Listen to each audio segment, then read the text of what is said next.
Living off my son's earnings and you dare to treat me with disrespect. Emily's voice reverberated around the room. I can't bear to speak to you anymore, she shouted, her words slicing through the air. After her tirade, she started to ignore me entirely. As days morphed into weeks, I found myself enduring 4 months of her cold shoulder. To make matters worse, Emily, along with my husband Bruce, did something unthinkable. Oh no, the key doesn't work, I blurted out in shock, only to realize they had changed the locks to our home without my knowledge.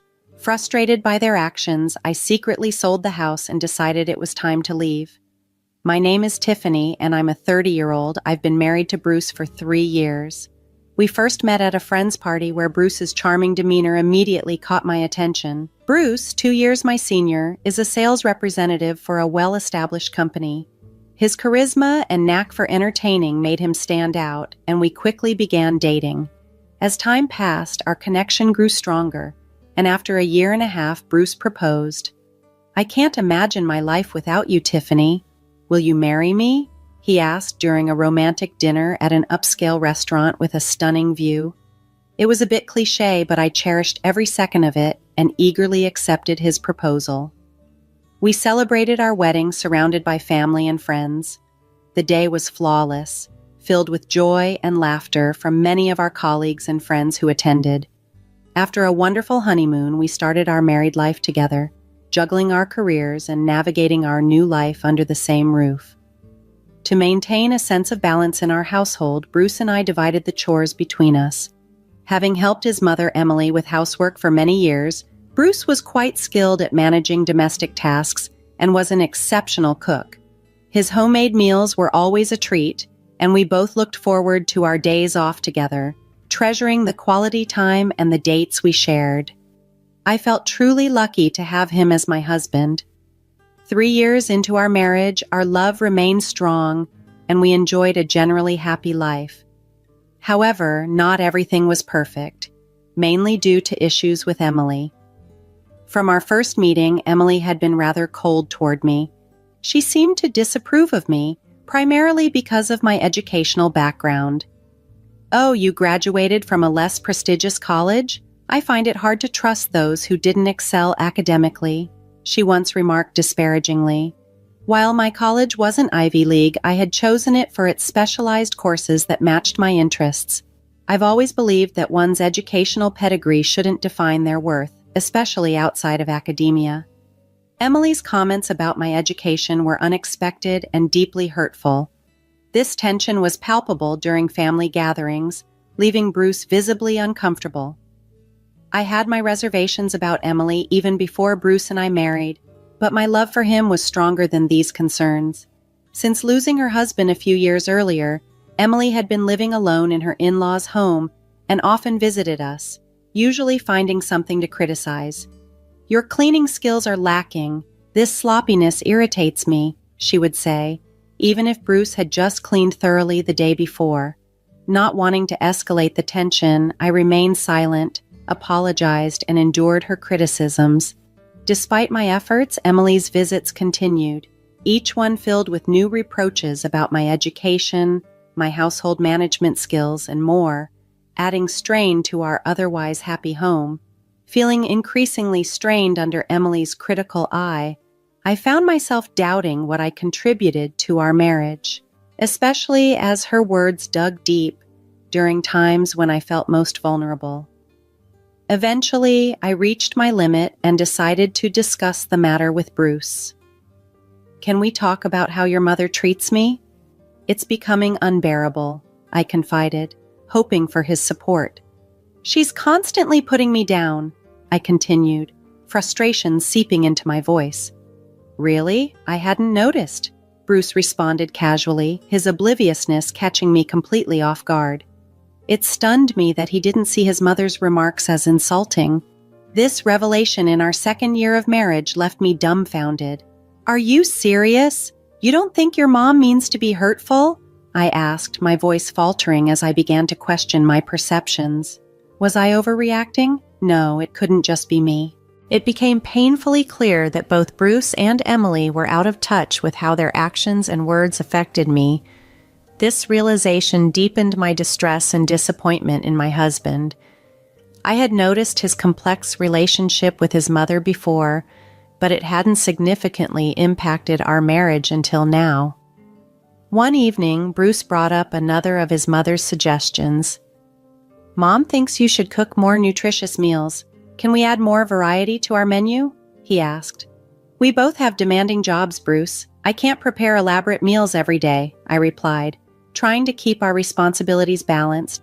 But Bruce pressed on, influenced by his mother's expectations. "A wife's cooking can inspire her husband to work harder and succeed, so please put more effort into cooking. It feels like you've been cutting corners," he suggested. Reluctantly, I expanded the menu, which made dinner preparations more labor-intensive. However, what truly unsettled me was Emily's reaction when she discovered that Bruce was sharing the household chores. "How dare you make Bruce do housework? A wife should never do that. Stop it right now," Emily exclaimed angrily during one of her visits. Pushed to my limit by her constant criticisms and the imbalance in understanding between Bruce and me, I realized something had to change. We both worked full-time, and maintaining a home should be a shared responsibility. "It's only fair that we share the chores," I explained calmly. "How dare you, my daughter-in-law, speak against me? Unbelievable. This is why I can't stand people without a proper education," Emily retorted. "My argument has nothing to do with education. In fact, I believe my viewpoint is more aligned with modern times," I responded firmly, standing my ground. "Your views, Emily, seem outdated." My words made Emily's face turn red with anger. "That's enough! Stop mocking me! I won't tolerate this!" she exclaimed before storming off to complain to my husband. Shortly after, my husband called me aside. "Mom is really upset. Why are you provoking her?" he questioned, visibly frustrated. "I'm not the one causing trouble here. It's your mom," I tried to explain, but his next words shocked me. "This is all your fault, isn't it, Tiffany?" he accused, shooting me an irritated glance. "What's with the attitude? You've become so disrespectful, just like Mom warned. It's not right for a wife to behave this way," he continued with a disapproving look. "Seriously? Even you're saying this now?" I felt a deep sense of disappointment. I had hoped my husband shared different values, but it seemed Emily's influence was stronger than I had realized. Doubts about my happiness in this marriage began to overwhelm me. Then, my husband dropped another bombshell. "Mom is moving in with us," he announced. "When is she coming?" I asked, caught off guard. "Don't say starting tomorrow like it's temporary," he replied uneasily. "So, it's just for tomorrow?" I questioned, hoping for some clarity but feeling a sinking sensation in my stomach. "No, she's moving in starting tomorrow," he clarified. I was stunned, hardly able to believe what I was hearing. The reality of my situation was beginning to sink in, challenging the foundations of our marriage and my expectations for our life together. "Since when did we decide to live together? My mom finds it inconvenient to keep coming over, so we thought it made sense for her to move in," he explained, seemingly unaware of how stunned I was by the news. "Why would you make that decision without discussing it with me? I'm the one bringing in the income. Shouldn't I have a say in this?" I countered, feeling the imbalance in our partnership growing. It was painfully clear that my husband was deeply influenced by his mother, Emily. She seemed to have convinced him that a wife's role was to be obedient, but deciding unilaterally that she would move in with us was completely unacceptable. The next day, Emily arrived as though it was the most natural thing in the world, bringing large bags with her. She confidently claimed a room on the first floor, acting as if she had always lived with us. "Tiffany, get the coffee brewing, will you? You're such an inconsiderate daughter-in-law," she demanded. "Hey, Mom's tired from moving. Cut her some slack," my husband chimed in, quickly siding with Emily to reprimand me. The thought of this becoming a daily routine was intolerable. I braced myself for any unforeseen challenges. Despite Emily's constant orders, I was deeply involved in an important work project and decided to block out whatever she or my husband were saying. "Why are you coming home so late? It's Tiffany's job to make dinner. Why are you making us wait? Emily complained when I arrived home late one evening. I had to work late. Looks like you both ate already, so what's the issue? I replied calmly, trying to diffuse the situation. My husband and Emily glared at me, their faces red with anger. It's infuriating living off my son's money and you dare talk back, Emily snapped. The situation was spiraling.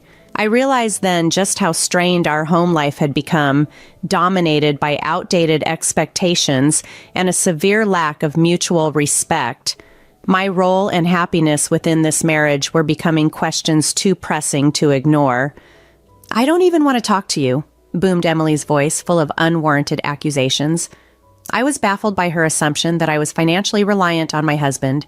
In reality, I earned more than he did. Despite this fact, Emily clung to her mistaken belief, and soon she started to ignore me completely. Whether I greeted her politely or asked her a question, she would simply brush me off. To my dismay, my husband began to mimic her behavior, joining her in this cold, silent treatment. Before I knew it, I had endured 4 months of being completely ignored. During this time, I was deeply involved in a demanding work project, and strangely enough, their silence turned out to be a welcome respite. Who knew being left alone could feel so liberating? They both wore smug smiles, thinking their silent treatment was affecting me, but I saw no harm in letting them believe that. I even put on a subdued, disheartened demeanor to keep up the facade. As the project reached its peak, my workload increased even more. Working tirelessly with my team, we finally brought the project to a successful conclusion. With my intense focus, I had completely forgotten about Emily and my husband. I was so absorbed that their attempt to unsettle me with silence went entirely unnoticed. At some point, Emily and my husband must have realized that their strategy wasn't affecting me at all. That's when they resorted to something utterly unthinkable. My key isn't working. No matter how many times I try, it won't fit the lock, I muttered to myself in frustration. It turned out they had changed the locks without informing me. As I struggled outside trying to get in, I overheard Emily's alarmed voice from inside. Is that a burglar? Their actions had escalated to a new level of absurdity, locking me out of my own home, and now they mistook me for an intruder.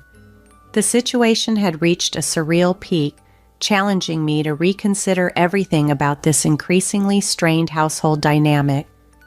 But we're home alone, so it can't be a break-in, right? Emily's voice carried a mocking tone, dripping with derision. Maybe it's trespassing, my husband added, joining in her laughter. Yeah, maybe we should call the cops, Emily suggested, amusement clear in her voice. Their laughter and casual banter echoed through the house, underscoring their complete disregard for me.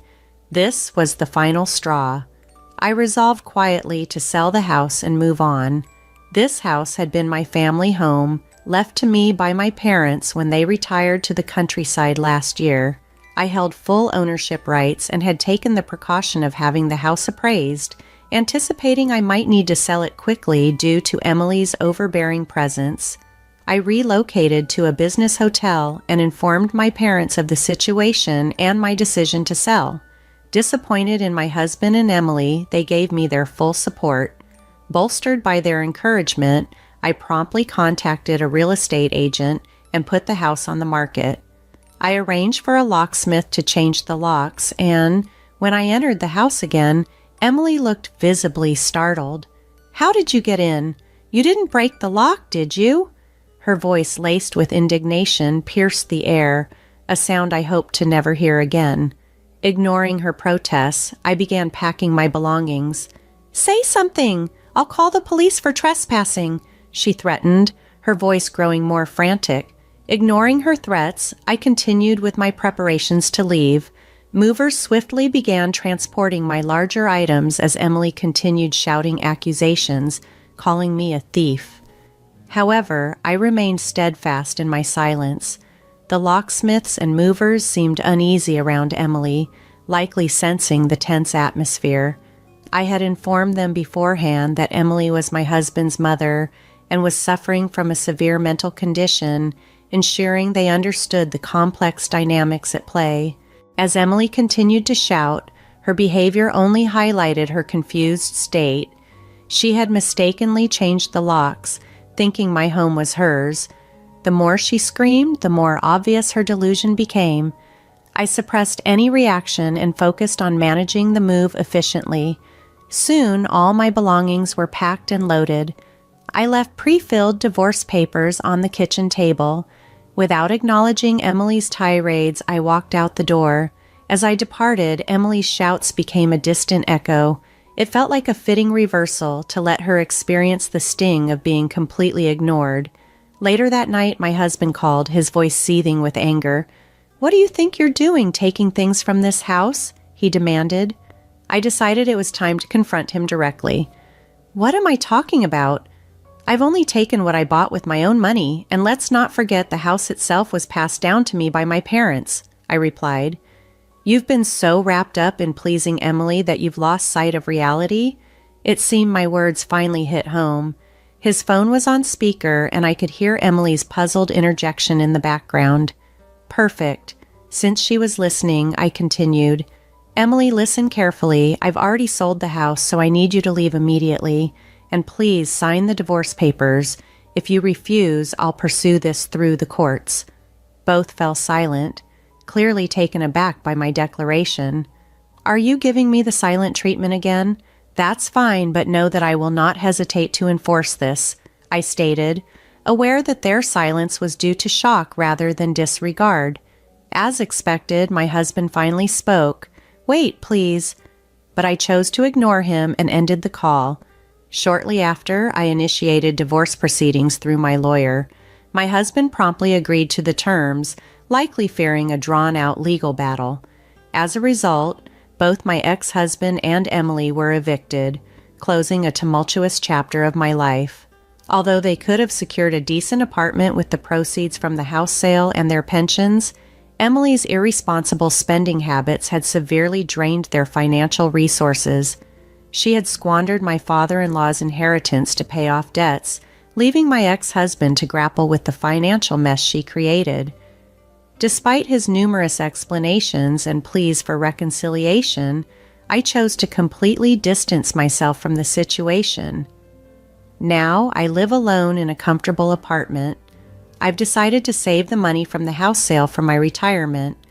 Currently, I am focusing on advancing my career and working towards a promotion. Love can wait. Right now, my priority is securing my future and ensuring my financial stability.